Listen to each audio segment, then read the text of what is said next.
അതുപോലെ തന്നെ മാൾട്ടയിലേക്ക് ആദ്യമായിട്ട് ജോലിക്ക് വരുന്ന ആൾക്കാർ നമുക്ക് മിനിമം അവേഴ്സും മിനിമം ശമ്പളവും, അതായത് ഡെയിലി ഒരു 8 മണിക്കൂർ ജോലിയും 6 മണിക്കൂറും €6 പെർ അവർ മാത്രമാണ് നമുക്ക് ശമ്പളം ലഭിക്കുക എന്ന മൈൻഡ് പ്രിപ്പയർ ചെയ്തിട്ട് വേണം മാൾട്ടയിലേക്ക് വരാൻ. ചിലപ്പോൾ നിങ്ങൾ ആദ്യമായിട്ട് വരുന്ന കമ്പനിയിൽ ശമ്പളം കുറവായിരിക്കും, ചിലപ്പോൾ ആ കമ്പനികളിൽ നിങ്ങൾക്ക് ഓവർ ടൈം കിട്ടിയെന്ന് വരില്ല.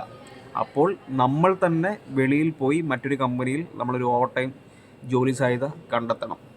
ഇപ്പം ഇന്ത്യയിൽ നിന്ന് മാൾട്ടയിൽ വന്ന് ആദ്യം വന്ന കമ്പനിയിൽ ഓവർ ടൈം ഇല്ല, നോർമൽ ഡ്യൂട്ടി മാത്രം ചെയ്ത് വീട്ടിൽ കട്ടൻ ചായയും കപ്പലിനെയും കുറിച്ചിരിക്കുന്ന വലിയൊരു ജനവിഭാഗമുണ്ട്.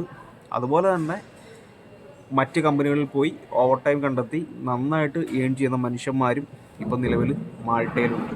അത് മാൾട്ടയിലേക്ക് വരുന്ന എല്ലാ മനുഷ്യന്മാരുടെയും മുമ്പിലുള്ള 2 ഓപ്ഷനാണ്. അത് വീട്ടിൽ കട്ടൻ ചായയും കപ്പലിൻ്റെയും നിന്ന് നോർമൽ ടൈം മാത്രം ചെയ്തുകൊണ്ടിരിക്കണോ, അതോ ഒരു സെക്കൻഡറി ജോബ് കണ്ട് ഓവർ ടൈം ചെയ്യണോ എന്നുള്ളത്. യൂറോപ്യൻ രാജ്യങ്ങളിൽ ഏറ്റവും കൂടുതൽ നമ്മൾ ചെയ്യുന്ന ജോലിക്ക് ശമ്പളം ലഭിക്കുന്ന ഒരു രാജ്യമല്ല മാൾട്ട. മാൾട്ടയേക്കാൾ 2-3 ഇരട്ടി ശമ്പളം ലഭിക്കുന്ന യൂറോപ്യൻ രാജ്യങ്ങളുണ്ട്. അപ്പം നമ്മുടെ യോഗ്യതയ്ക്കനുസരിച്ചിട്ടുള്ള ഒരു ജോലി നമ്മൾ മാൾട്ടയിൽ എത്തിയതിനു ശേഷം ആ രാജ്യങ്ങളിലെ കമ്പനികളിൽ വന്നു കഴിഞ്ഞാൽ നമുക്കും ആ ജോലികളിലേക്ക് അപേക്ഷിക്കാവുന്നതാണ്. പക്ഷേ ഭാഷ എന്ന് പറയുന്ന ഒരു തടസ്സമുണ്ട്. നമ്മൾ ഭാഷയും കൂടെ പഠിക്കാൻ നമ്മൾ വില്ലിങ് ആണ് എന്നുണ്ടെങ്കിൽ, അല്ല നമ്മൾ ഇന്ത്യയിൽ നിന്നും വന്ന അതേ സ്കില്ലും ക്വാളിഫിക്കേഷനും നമുക്കുള്ളൂ, ജർമ്മനിക്കോ നോർവേക്കോ സ്വീഡനിലേക്കൊക്കെ പോകണം എന്നുണ്ടെങ്കിൽ അപ്രായോഗികമാണ്. പക്ഷേ ആ രാജ്യങ്ങളിലേയും കൂടെ ഭാഷയും കൂടെ പഠിക്കാൻ നമ്മൾ തയ്യാറാണ് എന്നുണ്ടെങ്കിൽ, അങ്ങനെയാണെങ്കിൽ ആ രാജ്യങ്ങളിലെ സാധ്യതകളും നമുക്ക് ഉപയോഗപ്പെടുത്താവുന്നതാണ്. ഇനി മാൾട്ട വിസ പ്രോസസ്സ്, നമുക്ക് അതൊന്ന് പരിശോധിക്കാം. നമ്മൾ സാധാരണഗതിയിൽ നമ്മൾ ഇന്ത്യയിൽ ഏത് ജോലിക്ക് അപേക്ഷിച്ചാലും നമ്മൾ ഒരേ തരത്തിലുള്ള CV ആണ് കൊടുക്കാറ്. പക്ഷേ എന്നാൽ യൂറോപ്പിൽ അങ്ങനല്ല. നമ്മൾ ഏത് ജോലിക്കാണോ അപേക്ഷിക്കുന്നത് ആ ജോലിക്ക് തക്കവണ്ണം നമ്മൾ നമ്മുടെ CV യൂറോപാസ് എന്ന ഫോർമാറ്റിൽ പ്രിപ്പയർ ചെയ്യണം. എന്നിട്ട് ഈ CV വേണം നമ്മൾ കമ്പനിയിലേക്ക് സബ്മിറ്റ് ചെയ്യാൻ. അപ്പോൾ ഫസ്റ്റ് സ്റ്റെപ്പ് എന്ന് പറഞ്ഞാൽ നമ്മൾ ഏത് ജോലിക്കാണോ അപേക്ഷിക്കുന്നത് നമ്മൾ അത് ഫിക്സ് ചെയ്യുക. അടുത്ത സ്റ്റെപ്പ്, അതിന് ആനുപാതികമായിട്ട് നമ്മുടെ യൂറോപാസ് CV നമ്മൾ തയ്യാറാക്കുക. അതിനുശേഷം കമ്പനിയിൽ സബ്മിറ്റ് ചെയ്യുക. ചില സാഹചര്യങ്ങളിൽ ചില ജോലികൾക്ക് കമ്പനിയിൽ നിന്നൊരു ഇൻ്റർവ്യൂ ഉണ്ടാവും. പിന്നെ ഈ ഷോർട്ടേജ് ഒക്യുപ്പേഷൻ ലിസ്റ്റിൽ വരുന്ന ഭൂരിഭാഗം ജോലികൾക്കും ഇൻ്റർവ്യൂ ഉണ്ടാകില്ല. അപ്പോൾ അങ്ങനെ നമ്മുടെ പ്രൊഫൈൽ കമ്പനിക്ക് ഓക്കെ ആണ് എന്നുണ്ടെങ്കിൽ അവർ നമുക്ക് ജോബ് കോൺട്രാക്റ്റ് ഇഷ്യൂ ചെയ്യും. അപ്പോൾ നമ്മൾ അതിലെ കാര്യങ്ങളൊക്കെ വായിച്ച് നോക്കുക. അതിനുശേഷം ഓക്കെ ആണ് എന്നുണ്ടെങ്കിൽ നമ്മൾ അത് സൈൻ ചെയ്ത് തിരികെ അയച്ചു കൊടുക്കുക. അതിനുശേഷം നമ്മുടെ കമ്പനി നമുക്ക് വേണ്ടി മാൾട്ടയിൽ ഐഡൻറ്റിറ്റ എന്ന് പറയുന്ന ഒരു ഓർഗനൈസേഷനുണ്ട്. ഞാൻ നേരത്തെ സൂചിപ്പിച്ചതിൻ്റെ പോലെ തന്നെ നമ്മുടെ ഇൻ്റർനാഷണൽ എംപ്ലോയീസിനെ റെഗുലേറ്റ് ചെയ്യുന്ന മാൾട്ടയിലെ ഒരു ഗവൺമെൻറ് സംവിധാനമാണ് ഈ ഐഡൻറ്റിറ്റി എന്ന് പറയുന്നത്.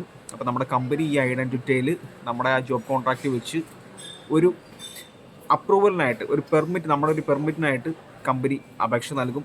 അപ്പോൾ അതിനോടൊപ്പം തന്നെ ഒരു €300 ഫീസ് അടയ്ക്കേണ്ടതുണ്ട്. അപ്പം അവർ നൽകും.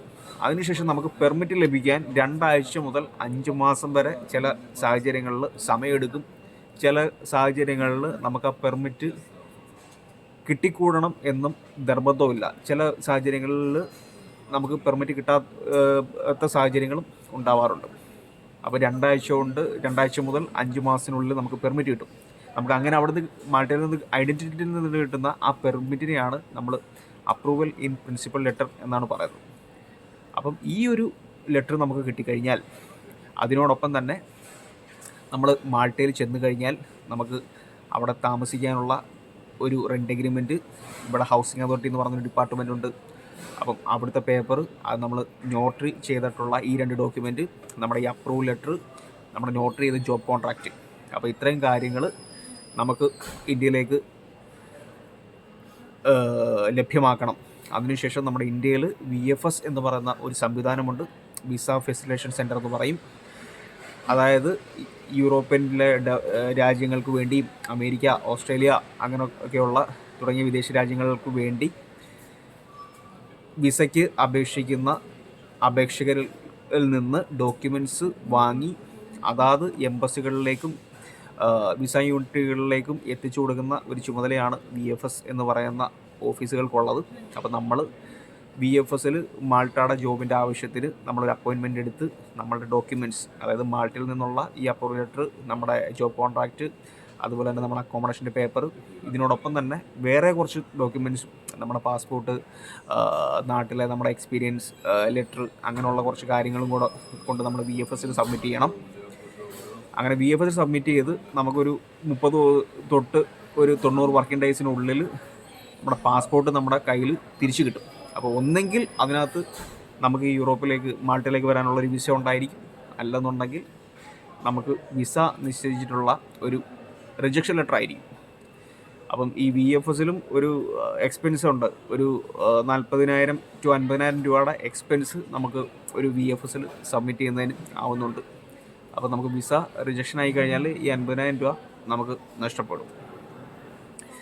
ഇനി വിസ കിട്ടുകയാണ് എന്നുണ്ടെങ്കിൽ പിന്നെ അടുത്ത സ്റ്റെപ്പ് എന്ന് പറഞ്ഞാൽ ഫ്ലൈറ്റ് ടിക്കറ്റ് എടുക്കുക, നേരെ മാൾട്ടയിലേക്ക് വരിക.